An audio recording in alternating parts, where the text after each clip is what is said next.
আসলে আমার বাবা নাই, আমার বাবা নাই, আমার বাবা মারা গেছে। আমি যখন অনেক ছোট ছিলাম তখন আমার বাবা মারা গেছে।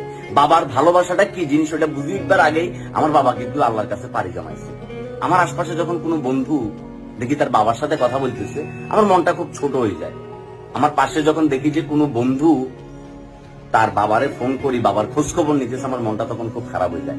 আমি যখন দেখি যে আমার পাশে বসে থাকা কোনো বন্ধুর মোবাইলে তার বাবার কল আসতেছে এবং তার বাবা তারে জিজ্ঞাসা করতেছে, এই তুই কি খাইছো, পকেটে কি টাকা আছে, একটা নাম্বার দে, তোর কিছু টাকা পাঠাই দে, তখন আমার মনটা খারাপ হয়ে যায়।